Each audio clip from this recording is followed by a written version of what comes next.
ротационните премиери, академик Денков и госпожа Мария Габриел, както и с политолога Иван Кръстев. Ще проведем тази част в формат въпрос-отговор. Аз и Алексей, който е главен редактор на Капитал, ще зададем въпросите първо като организатори, но също така на този QR код, който ако си светнете с телефоните и последвате линка, ще може да влезете в едно софтуерче, където да се задават въпроси. Ние ще ги четем и ще зададем колкото можем от тях на микрофона тук.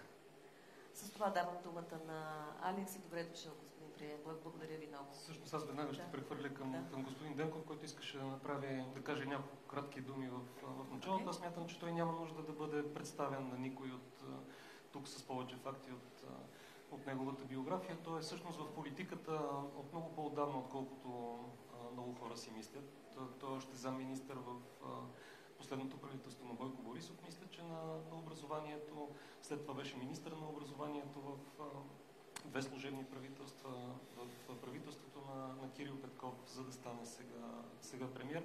Преди това е учен с впечатляваща кариера, която даже в един момент навлиза и в полето на бизнеса. Той работи като изследовател в R&D центъра на Unilever, ако не се лъжа, в Щатите, така че имам представа и за това как изглежда бизнеса от съвсем реалната му страна. Господин Денков, заповядайте. Благодаря ви, уважаеми домакини, които организирате това събитие, уважаема госпожо Габриел, вице-премиер, господа министри и гости. Действително, следвайки думите на господин Захов, на нас не ни е скучно, имаме доста работа. И аз бих искал да структурирам съвсем накратко как изглежда тази работа като амбиция през следващата година и половина. Знаете, че нашата програма е планирана за момента до края на 2024 година с ясната заявка, че ако всичко върви напред, разбира се, сме готови да продължим и напред. Ако трябва да групирам дейностите, по които работим, аз бих ги групирал в три групи. Първата е усъвършенстване на българските институции, които имат забавени реформи от години. Всички ги знаем, но по една или по друга причина тези реформи не се случват или се случват половинчато. Тук имам предвид на първо място правосъдната система, където през последните месеци всички виждате, че има много активна работа и бих казал и съществен напредък. Тук е и държавната и областната администрация, която трябва да бъде дигитализирана, но това означава да се променят и нагласите, и подхода на хората, които работят в тях. Тук са и образованието, и здравеопазването като основни области, в които ако обществото не успее да отиде на съвременно ниво, няма шанс да се справи с другите си задачи. Както виждате, това са едни много тежки промени, които трябва да бъдат реализирани и смея да кажа, че имаме доста ясен план как да се случи. Единственото затруднение е, че не може всичко с еднаква интензивност да се движи и затова през последните месеци нашия фокус беше изключително насочен към правосъдната реформа, където заедно с колегите от Народното събрание успяхме да направим няколко много съществени крачки. Втората група дейности, по които работим също много активно в момента, и тук специално искам да подчертая и екипа на госпожа Габриел, това е интегрирането в различните международни институции. Често става дума за нашето желание и амбиции да се включи максимално бързо в Шенген, но тук много важна и по отношение на бизнеса и нашата амбиция да влезем в еврозоната и много активно по тази тема работи и Министерство на финансите с министъра на финансите Асен Василев, но това, което по-малко се чува, също се работи много сериозно, това е амбицията отново в кратки срокове да влезем в Организацията за икономическо сътрудничество и развитие. Само да подчертая, че преди 10 дни министър Василев участва в среща на високо ниво, на която бяха разгледани държавите кандидати. Те са група от 4 държави и също има съществен напредък, така че наред с Шенген, еврозоната, имаме напредък и по отношение на Организацията за икономическо сътрудничество и развитие, но също така и с някои от структурите на Организацията на Обединените нации. Отново знаете, че България беше приета за член на Съвета по правата на човека. Отново това е едно много сериозно усилие, което се увенча с успех. При това с гласуване с подкрепа от 160 държави в Организацията на Обединените нации. Това е действително постижение, за което трябва да поздравим екипа, който работи по него. Министъра на околната среда и водите, виждам, работи по така интегриране на България в различни структури, свързани и с организацията на форуми, свързани с зеления преход, но също така и с възстановяването на Украйна. Отново изграждаме този авторитет, от който се нуждае България, за да бъде припозната като надежден партньор в тези международни организации. И третата група дейности, което е много тясно свързана с първите две, но все пак е различна по характер, това е модернизацията на българската икономика.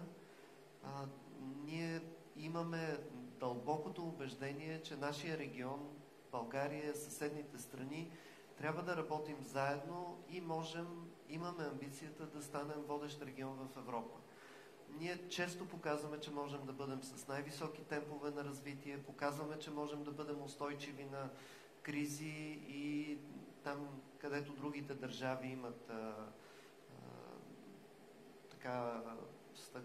стагнация, нали, имат намалено развитие на брутния вътрешен продукт. Нашия регион всъщност показва, че е доста устойчив, разбира се, защото има какво да наваксва, защото има как да приеме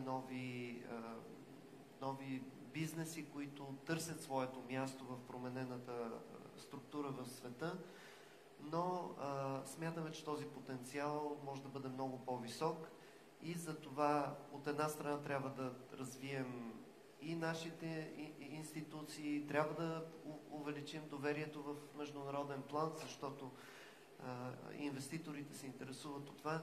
Трябва да стабилизираме политическата система, защото всички инвеститори в момента казват, че ако няма политическа стабилност, това за тях е проблем, но също така трябва да си поставим и високата амбиция на базата на добро образование, добра среда за живот, ние да осъществим преход, който не просто да затвори някакви изощаващи вече производства от тенденциите в света, а по най-амбициозния начин ние да се включим в развитието на най-трудните в момента, най-съвременните производства от типа на автономните коли, космическите технологии, биотехнологиите.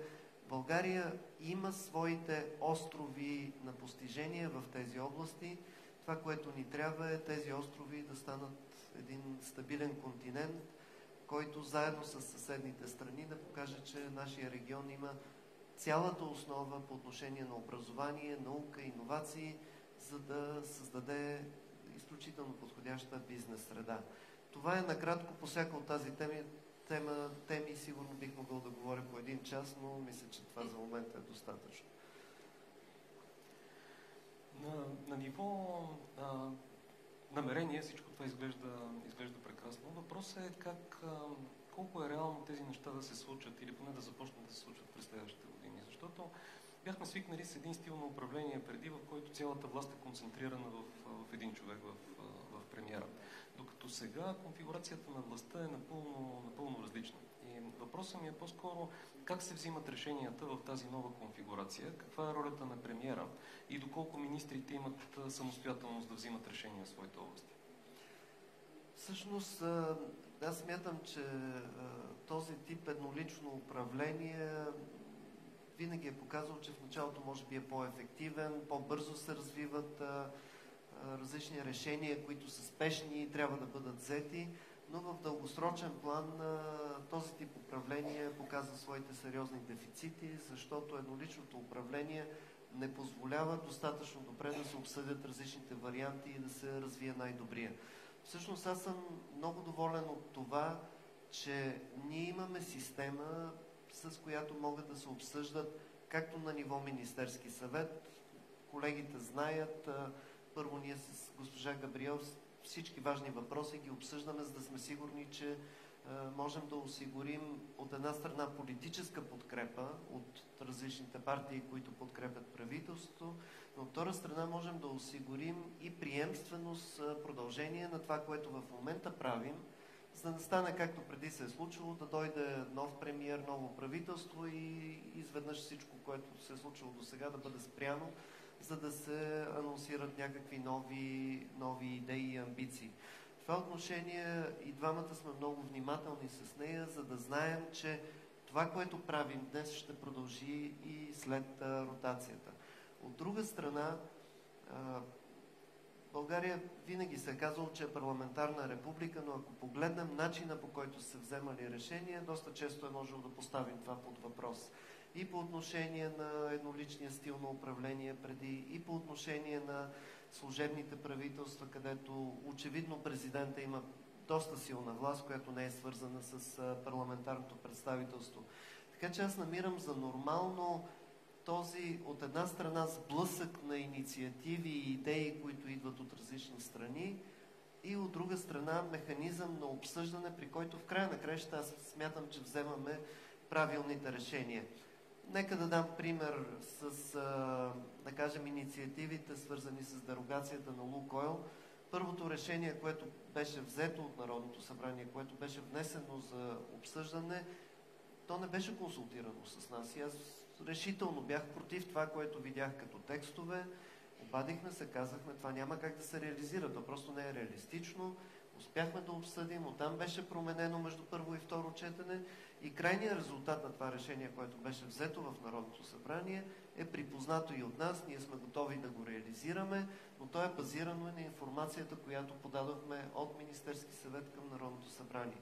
Това е само един пример за това, ако има уважение, ако има внимание, как може да се използва този диалог между различните институции, за да изкристализират от една страна правилни решения, от друга страна решения, които са припознати и могат да бъдат устойчиви във времето. Със съжаление, и с това свършвам, със съжаление трябва да кажа, че до момента има една институция, която не се включва в този процес. Това е президентството. Това е разочароващо и предвид ситуацията, която се развива около нас, това би могло да бъде и доста вредно и затова моят призив към всички институции да търсим диалога, да търсим начина, по който да обсъждаме, за да можем да вземаме най-правилните решения. Благодаря ви за това разяснение. Успокояващо е, защото в публичното пространство не е съвсем очевидно какъв е механизма на взимане на решение. Даже има като че ли доминация от страна, да кажем, политическите лидери на ГЕРБ и една фигура от ДПС за сметка на представителите на вашата коалиция. Изглежда на места, като гледаме новините, че все едно има намеса, включително в работата на правителството и малко трудно човек да се ориентира къде реално и в коя институция, дали всяка от тях си е на мястото. От това, което казвате... Може да поясня нещо. Бих могъл да го кажа и по такъв начин.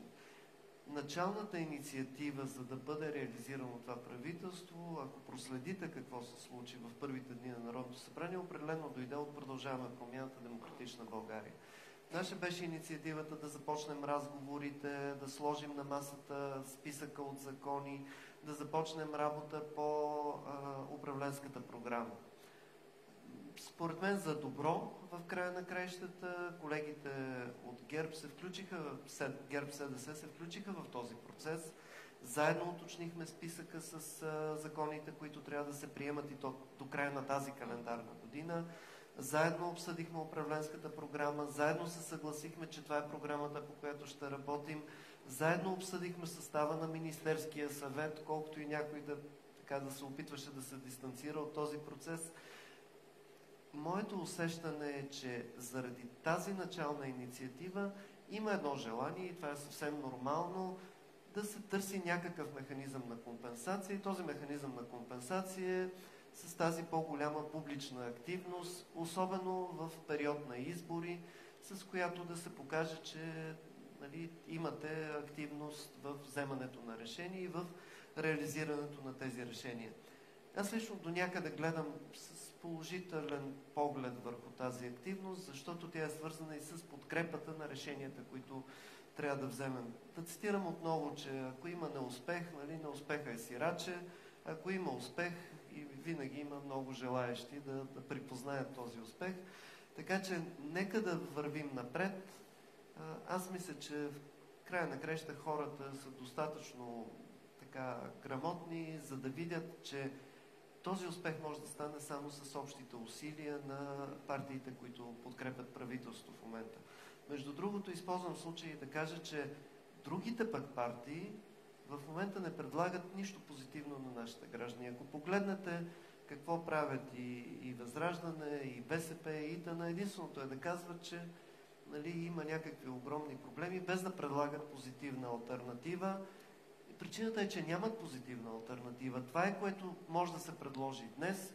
Това е ускорено икономическо развитие на база на подобрение на административната, съдебната система и на базата на включването в международните организации и икономически процеси. И оттам идва и тази озлобеност, това непрекъснато желание да се срути правителство, без да се предлага алтернатива. По отношение на бизнеса има и друг важен въпрос, който е малко извън вашата сфера на дейност, но въпреки всичко е свързан с управлението, и това е смяната на регулаторите. В момента се получава така, че регулатори като КЗК, КФН, освен че са участи с изтекал мандат, те са и продукт на старата сглобка. Те произвеждат стария тип политически продукт, а не новия, за който вие давате заявка. Че... Как си представяте да се случи обновяването и в тези сектори? Въпросът е изключително важен. За да бъда кратък в началото, аз не влезах в тази част от тематиката. Всички да осъзнаваме, че не е достатъчно само да сменим законите, да усъвършенстваме Конституцията по отношение на съдебната власт. Ключово е кои са хората, които ще влезат на съответните позиции, както във Висшия съдебен съвет, така и по отношение на главния прокурор, така и по отношение на регулаторите. Затова така бих казал, че всичките имаме леко притеснение този процес да не остане, този процес на обновление, да не остане само на хартия, както се е случвало преди, а да бъде изпълнен с истинско човешко съдържание, бих казал, с хора с експертни качества, морални качества, които са готови тези вменени им функции да ги изпълнят с съдържание, което да промени живота на хората в България. Това, което в момента е заложено, е от една страна да има различен процес на номиниране на такива хора, примерно по отношение на антикорупционната комисия. Изрично за първи път се създава на законова база такава номинационна комисия, която има за цел първо да е съставена от хора, които са извън парламента, с управлен състав. Второ, тя е задължена да осигури прозрачна процедура, публична, с която да бъдат представени кандидатите, да бъдат изслушани, оценени, сложени с характеристики на базата на тази публична оценка и чак след това представени в Народното събрание, което има своите задължения да гласува. Така че с този тип процедури ние се опитваме да избегнем досегашните скрити механизми, чрез които на базата на партийни квоти се запълват съставите на регулаторите и те вече имат съвсем други връзки, зависимости, които нямат общо с експертните им задължения, имат по-скоро ангажименти към тези, които са ги назначили. Така че това е едната посока, която вече е заложена законово на някои места. И втората страна е, че се залага по-голямо мнозинство от 2/3. Това отново не е гаранция, но е така допълнително изискване да се потърси механизъм, който ние използвахме, когато така подготвяхме правителството, който показва, че трябва да се намери съгласие от много по-широк кръг от политически лица, за да бъде назначен човек, отколкото да се мине на досегашния принцип. Вие имате тази квота, вие тази и всеки се съгласява на другия. Нали, това е, което създаваше проблеми през годините, защото това директно означаваше, че вие сте квота на еди кого си. В момента с изискването да има квалифицирано мнозинство в регулаторите, в антикорупционната комисия, се изисква да има общо съгласие, че тези хора ще могат да свършат работа и те са представители общо на водещата политическа насока, а не на една или друга конкретна партия. Това е, което в момента имаме като механизми допълнително заложени, за да можем да включим хора, които са с високи експертни качества и с съответните морални устои, за да свършат работа. Добре, но се получава такъв парадокс, че при избиране с такова мнозинство при сегашната конфигурация в парламента практически всички кандидатури трябва да бъдат одобрявани от ДПС. И така се стига до много парадоксална ситуация санкционирани лица за корупция по Магнитски да одобряват членовете на комисията по корупцията. Ами, за това търсим и тези механизми, които да позволят от една страна да бъде публично, от друга страна никой да не може самостоятелно да одобри съответните хора. Тоест, вие казвате, да, едни такива хора ще одобрят, но трябва да одобрят и другите. Така че това е механизъм, при който ако някой не става, образно казано, той няма да бъде одобрен, защото никой, примерно от Продължаваме промяната, не може да си заложи името, че този човек ще свърши работа. Това е механизъм, така работи демокрацията. Иначе другия начин е еднолично някой да решава. Виждали сме резултата, не бихме искали да попадаме там. Сега съм малко раздвоена, защото имаме вече много въпроси от залата, също така имаме още. Единствено бих попитала все пак, доколкото тези заявки за реформи са много амбициозни, всъщност надхвърлят някакси като че ли и нашите очаквания, защото всички подходихме към това правителство с мисълта, че едва ли не то ще е за кратко. А може би няма да е. Какво може да кажем тук на представителите на бизнеса в залата? Какво е вашето очакване за устойчивостта на тази сглобка и правителство? И във връзка с това, как очаквате да премине неслучвалата се досега ротация, заложена в схемата? Моето усещане, и мисля, че то се споделя от по-голямата част от колегите ми, които са въвлечени в този процес, е, че докато правителството успява да предостави резултати пред обществото, пред политическите ни партньори, то всъщност ще бъде изпълнено с смисъл и ще бъде устойчиво. Истината е, че никой от нас не знаеше как ще потръгне правителство, никой от нас нямаше пълната увереност, че задачите, които сме си поставили, ще успеем да ги изпълняваме. Ако погледнем сега назад през тези 4 месеца и половина вече, всъщност ние успяхме практически във всичко, над 95% в това, което оптимистично очаквахме, че ще се случи. Ако погледнем управленската програма, ако погледнем списъка от закони, някои от най-трудните реформи, които действително очакваме от 5 от 10 години и в правосъдната система, и по отношение на енергетиката, вече са факт. Разбира се, те трябва да бъдат продължени със следващите стъпки, за да станат устойчиви, да бъдат необратими, да бъдат изпълнени със съдържание след това. Но е факт, че отлагани решения, защото са трудни, защото са чувствителни, въпреки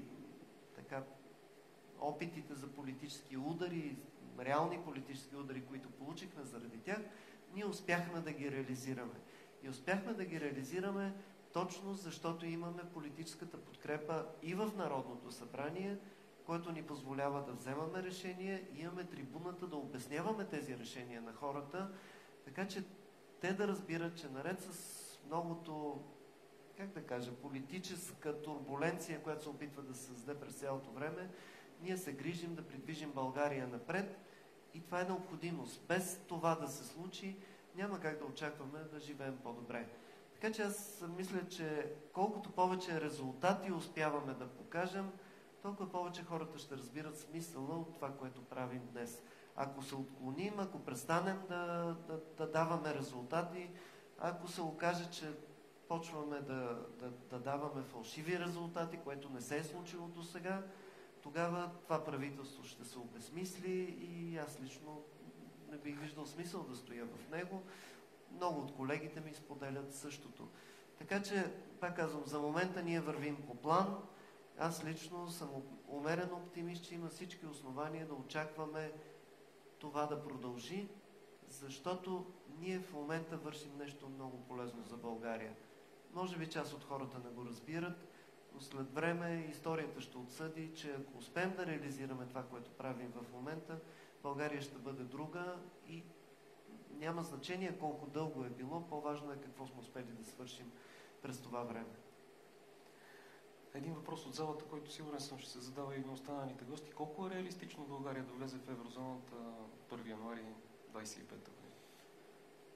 И всъщност доста е реалистично. Няма гаранции, разбира се, но това, което обсъждаме и с Европейската централна банка, и министъра на финансите с другите министри на събиранията ЕКОФИН, е, че от една страна България има изключително добра, стабилна финансова, фискална ситуация. Ние сме вторите по отношение на най-ниския дълг, по отношение на брутния вътрешен продукт, и той действително е нисък. В момента около 22%, намалява през последните години, като се изключи само ковидната 2020 година. Това е забележително постижение, имайки предвид каква е ситуацията в развити държави, като Германия, Франция, Съединените щати, които действително са много далече от нашите стабилни позиции. През цялото време успяваме да запазим 3% дефицит и няма никакви индикации, че ние ще загубим контрол върху този дефицит. И нещо, което така напоследък го казвам в разговори с различни финансови институции, и то среща разбиране. Има едно вътрешно логическо противоречие между изискването за конвергенция, което означава повишаване на доходите, а това означава повишаване и на цените, т.е. по-висока инфлация, и изискването за ниска инфлация като един от маастрихтските критерии. Тези две изисквания има някакво вътрешно противоречие и аз знам, че това до някъде е осъзнато. Има варианти да се оцени, че при нас до голяма степен инфлацията е привлечена отвънка, защото цените на енергията, цените на храните до голяма степен зависят от международните пазари и има разбиране, че това не е изцяло в ръцете на българското правителство. От друга страна, виждате, че инфлацията се успокоява, тъй като тя си има своите закономерности, така да се каже. И отново аз съм умерен оптимист, че ако няма значително ескалиране на конфликта в Близкия изток, всъщност инфлацията ще продължи да пада в България и съответно ние имаме всички шансове, когато се подготвя конвергентния доклад, а това ще бъде февруари, март, април 2024 година, ние да имаме един доста добър доклад, ако вървим по пътя, по който вървим в момента. Така че да, това е напълно реалистично. Друг въпрос от хората в залата, който гледам, че е събрал и най-много харесвания. Той е свързан до някъде и с бюджетния дефицит и приходите в бюджета, може би. Това е за таксата за пренос на руски газ, която се налага. Каква беше причината това да се случи? Колегите ми от Капитал дадоха две възможни обяснения вчера в текста, който направихме. Едното беше стремеж да се увеличат приходите в бюджета, а другото беше да се използва това като инструмент за натиск върху Австрия, докъдето достига една част от руския газ, така че тя да стане по-склонна при преговорите за Шенген. Къде седи истината и какви рискове създава това нещо? Ако трябва да предложа една причина, защото не е една, те са няколко в комбинация, всъщност тя е различна. Ако погледнем това, което се случва, е, че Русия успява да предлага на държави като Унгария и Сърбия най-вече по-евтин руски газ в сравнение с течния газ, с който работят другите държави, като това е и средство за въздействие върху тях. Не е случайно, че България беше една от първите държави, на които беше спрян газа от Газпром. Нека отново да кажем ясно, Газпром спря газа на България, не България да се отказала от него. Именно защото Газпром иска да използва енергоносителите като средство за натиск върху различните държави, включително и европейските. Това, което се случи през последната една година е, че Газпром успя да издейства различните дерогации за нефт от една страна, за газ, в опит за въздействие върху политиките на определени държави. Създавайки, между другото, и нелоялна конкуренция по отношение на цената на газа, който би могла да предложи в тези държави. Нека да обърна внимание, че когато видяхме какъв договор е сключило служебното правителство с Боташ, се видя, че там има съответна такса. Нали, тя е свързана с регазификацията, с осигуряването на газа към България и това са реални разходи, които трябва да бъдат направени. Сега по нашата оценка, експертна оценка, цената е по-висока, отколкото би трябвало да бъде, но така или иначе има своята икономическа логика, защо има такива такси.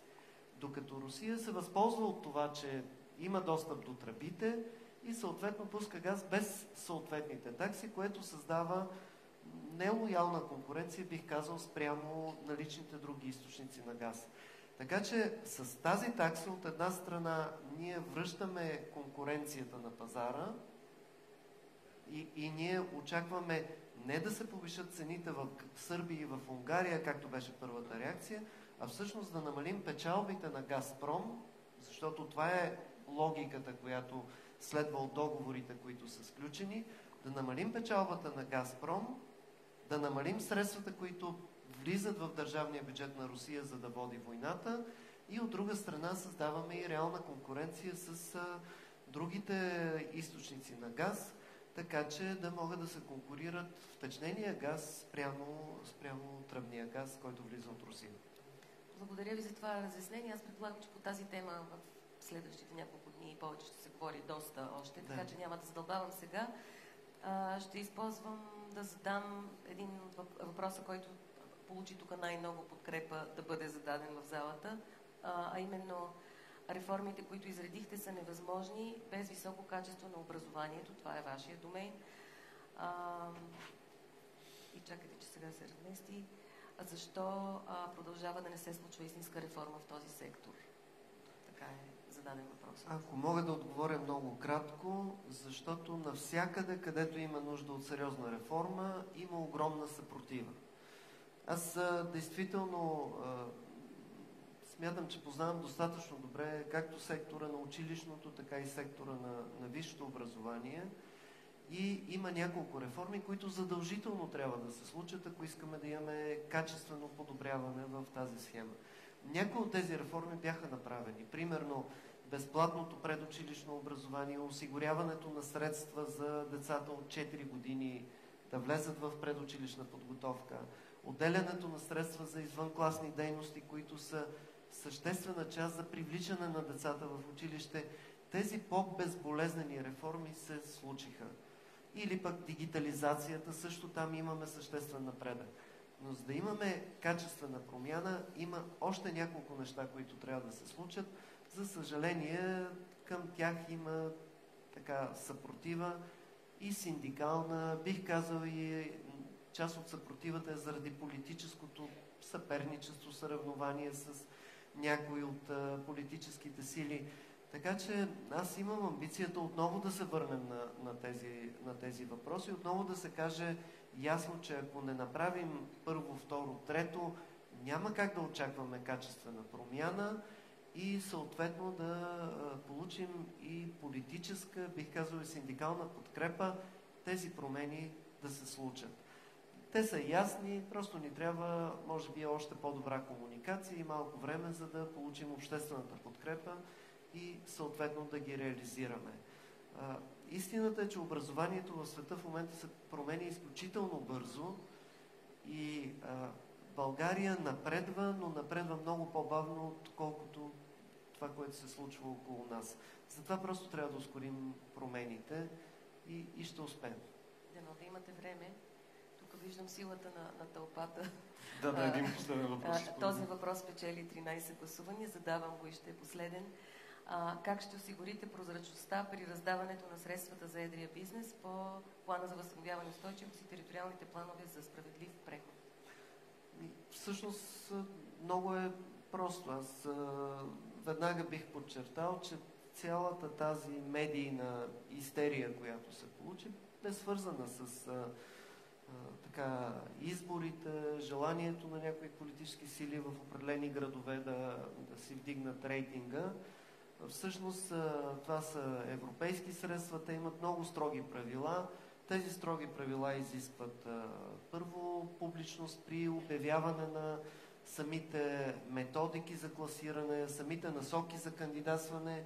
И ние даже не сме стигнали до там, за да обясним как ще се кандидатства, какви ще бъдат правилата за финансиране и съфинансиране. Единствената цел на тези списъци, които предизвикаха истерията, бяха да се докаже на Европейската комисия, че към тези региони има сериозен инвеститорски интерес. И резултатът е фантастично добър, ако мога да използвам така по-разчупен израз. Само за няколко седмици в средата на лятото стана ясно, че има многомилиарден интерес от инвеститори да влезат в тези региони. Аз имам възможност да говоря с различни потенциални големи инвеститори и на всичките обяснявам, че региона на Стара Загора може да стане водещия регион в целия Балкански полуостров по отношение на икономическо и индустриално развитие. Може много успешно да се конкурира с Пловдив, да не говорим, че двата заедно с Бургас могат да направят един комплекс, който да е действително водещ в Балканския регион, защото има всички предпоставки за това. Енергийни свързаност, която е уникална, инженери, работна ръка, която ще търси своето развитие през следващите години, университет, професионални гимназии, всичко е на лице този регион да стане един от най-добрите на Балканския полуостров. И ще работим за това, въпреки притесненията, съпротивата от хора, които търсят политически или синдикални дивиденти, вместо да се грижат за развитието на регионите. Много ви благодаря, господин Денков, за всички. Благодаря ви. Оптимизма ви благодарим. Най-вече. То иначе няма как да се свършим работата, ако не сме оптимисти. Ще извършим на жива една ротация.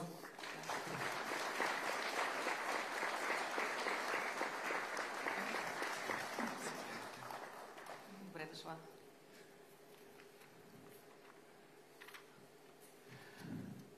Госпожа Габриел също има малка нужда от представяне. Нейната кариера до момента е практически изцяло свързана с Европейския съюз, от преподавател в университета в Бордо, ако не се лъжа, след това евродепутат, след това еврокомисар, сега министър на вътрешните работи. Рядко се е случвало...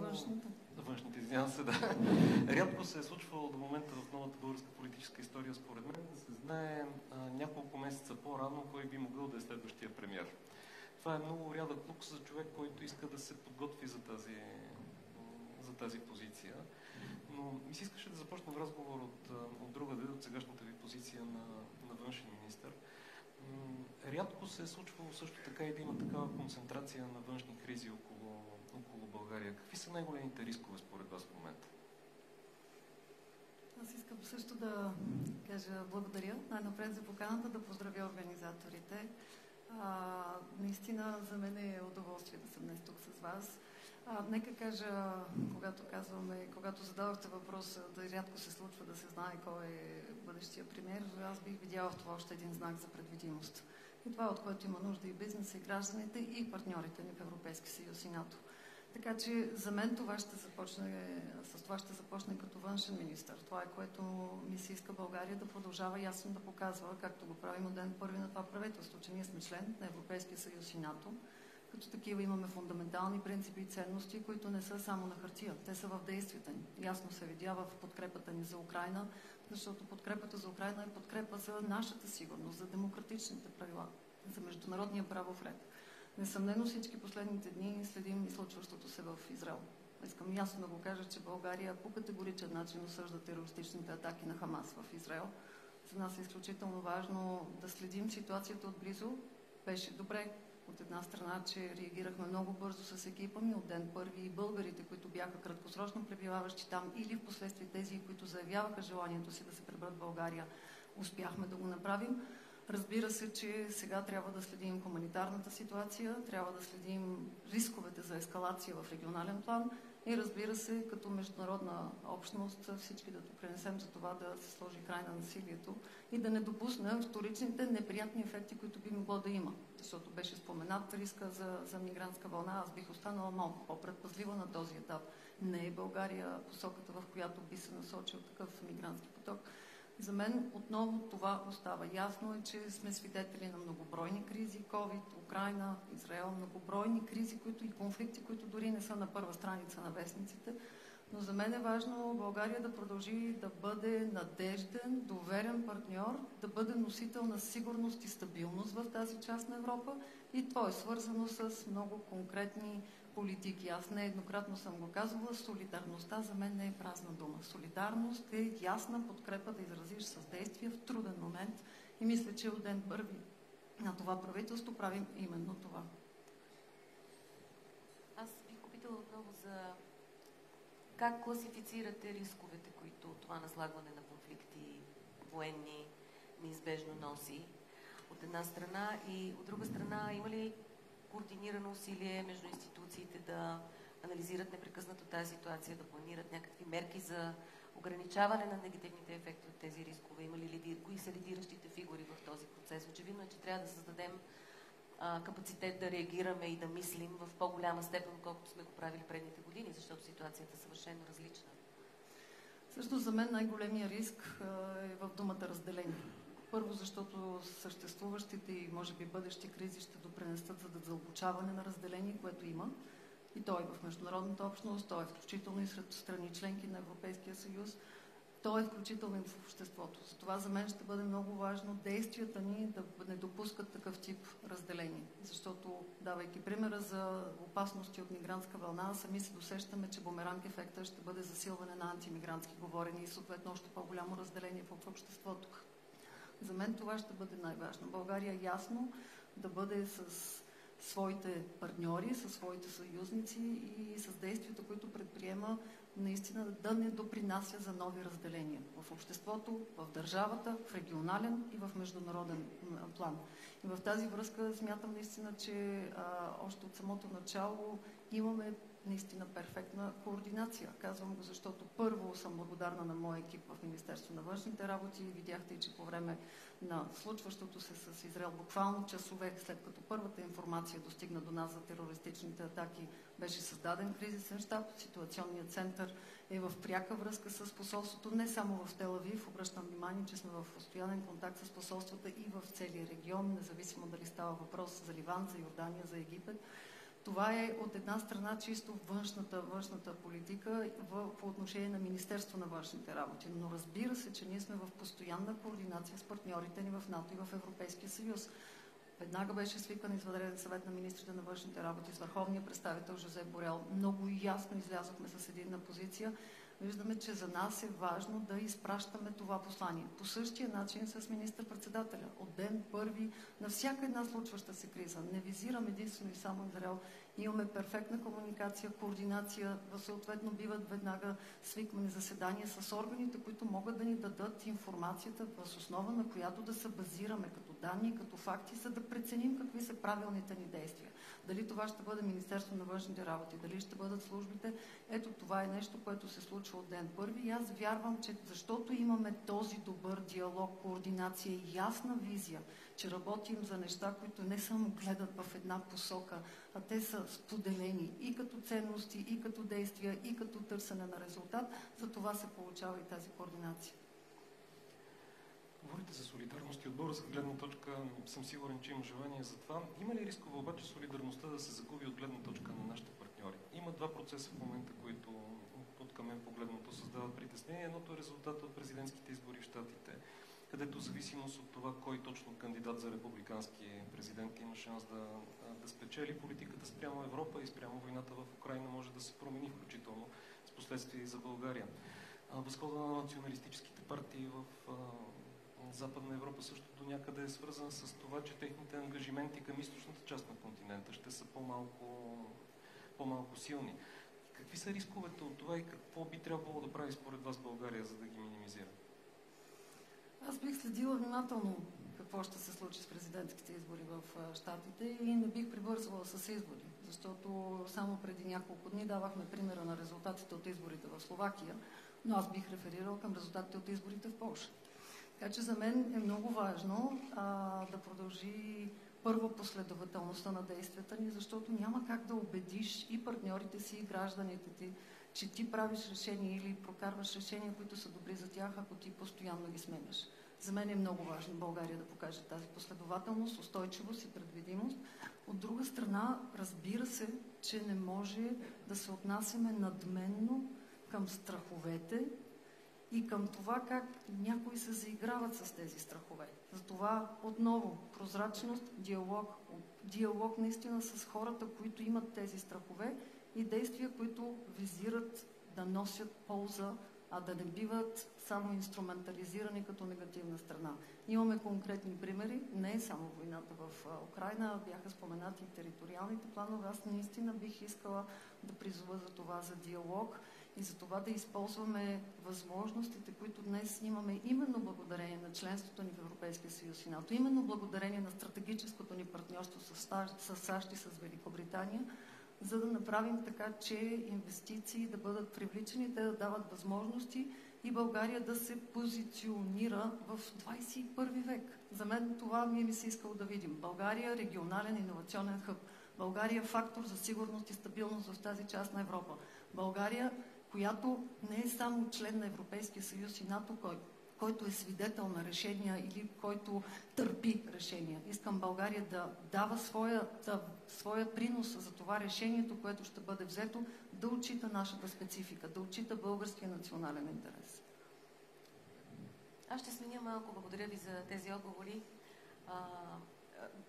на тема Европейския съюз и вие гледахте България от към Брюксел до сега. Надявам се, че погледа от тук натам еднакво, как да кажа, оптимистичен и комфортен. Споделяте ли констатацията, че българският бизнес е недостатъчно и не на време ангажиран в важните секторни решения, които Съюзът приема? Това е мое лично впечатление, ако щете, вероятно се споделя в залата. Как може това да се промени? Вие разбирате от това. Може ли България да бъде по-активен член на Европейския съюз, да участва на по-ранна фаза при вземането на решения? Може би две неща бих казала тук. Първо, бизнесът е активен. Той търси активно публичните институции, за да участва. Ето тук за мен е първата констатация. Самите публични институции, дали са европейски или национални, трябва да бъдат по-проактивни, подавайки информация в самото начало, а не когато вече решението е полувзето. И ясно да се вслушваме в аргументи, които представляват различна гледна точка. Тя не е непременно знак за това, че няма да се намери съгласие. Напротив, отчитайки я, може да бъде намерено по-добро решение. Второто нещо, за което за мен е важно, и тук изхождам наистина от опита си като европейски комисар, е, че когато се вслушваш в бизнеса, когато започнеш да работиш с него, е много важно да знаеш къде са лимитите на публичните институции. Това, че можеш да улесниш бизнеса е едно, друго е да налагаш решение. Друго е да налагаш допълнителни бариери и тежести тип административни. Ето това ми се иска да започне да се случва по-често като процес. Много е деликатно упражнението, много е трудно, но смятам, че ако има постоянен диалог и наистина запазваме критичното мислене, има шанс и това да се случи. Преди около месец беше представено едно предложение за реформи в Европейския съюз от Франция и Германия, което предвижда създаването на 3 класи в Европейския съюз, най-общо казано. В първата са държавите, които са членки на Шенген и еврозоната. Във втората, като че ли до момента са България и Румъния, а в третата са асоциираните членове като Турция. Какъв е риска България да остане завинаги в втората класа на Европейския съюз, според вас? От нас зависи къде ще бъдем. Затова и толкова ясно министър-председателят каза, че ние искаме да бъдем в Шенген и в еврозоната не защото това е самоцел. Напротив, първо, бивайки в Шенген, заявяваме много ясно, че ние опазваме сигурността на външната граница. Тя има икономически ползи. Тя има ползи за нашите граждани. Тя има включително и ползи, свързани в борбата с климатичните промени по отношение на въглеродните емисии. И това е нещо, което трябва наистина да говорим. А на фона на многобройните кризи, които се случват, виждаме каква нужда има от сигурност и стабилност. По отношение на еврозоната по същия начин. Ние де-факто и сега сме свидетели на решенията, но ние не сме на масата, за да ги вземем. Така че това ще бъде много важно, ние да застанем в сърцето на Европа, където тези решения се вземат и по този начин всъщност, оказвайки влияние върху решенията, ние не губим суверенитет, ние печелим суверенитет, защото сме част от процеса на вземане на решения. Разбира се обаче, трябва много ясно да го обясним на гражданите. Нека не бъдем прекалено оптимисти и обясняващи нещата в много положителни краски. Факт е, че трябва да си има комуникационна кампания по отношение на еврото, трябва да успокоим страховете на хората. Не бива да позволяваме да се заиграва с тези страхове и на този фон се радвам, че от август месец и Координационния съвет се събира всеки месец и работните групи работят. Комуникационната стратегия предвижда да се разгърне в мащаб, който далеч вече не е мащаба предвиден само преди 2 години. Аз мисля, че следващата 1 година имаме шанс да обясним по възможно най-добрия начин какви са позитивите. И то да го обясним на тези, които все още са скептични, които все още имат страхове. Тези, които сме убедени, трябва да направим усилия да го обясним с наистина достъпни думи. И аз мисля, че това ще бъде голям залог. А по отношение на бъдещето на Европа, това е едно от нещата, което искам да си пожелая, да има дебат в България по темата. Не бих искала отново да приемем предложения, заложени в един единствен доклад, който освен това е правен от 2 държави, основателки на Европейския съюз, но тяхната реалност не е реалността в България. На мен би ми се искало този път много проактивно да се позиционираме. Каква ще бъде нашата позиция по отношение на единодушното вземане на решения? Каква ще бъде нашата позиция по отношение на бъдещото разширяване на Европейския съюз? Каква ще бъде нашата позиция по отношение на водещите политики на Европейския съюз, каквито са дигитализацията, каквито са зелените технологии, каквито са свързани с новите теми, които обхващат новата икономика. Ето това би ми се искало да видя като дебат. Колко тежък е проблема с корупцията според вас? И ще ви кажа защо ви задавам този въпрос. Преди 3 години или 4 на същия форум на среща на бизнеса с правителството зададохме този въпрос на финансовия министър тогава, господин Горанов, доколко корупцията може да е пречка за влизането в Шенген и еврозоната. Тогава той отговори, че корупцията е емоционално възприятие и вестникарско отношение. Няколко години по-късно обаче корупцията отново продължава да се споменава като пречка за Шенген. Междувременно господин Горанов, за съжаление, също санкциониран по Магнитски за корупция. От към вас погледнато и този въпрос, който касае и следващата ви позиция.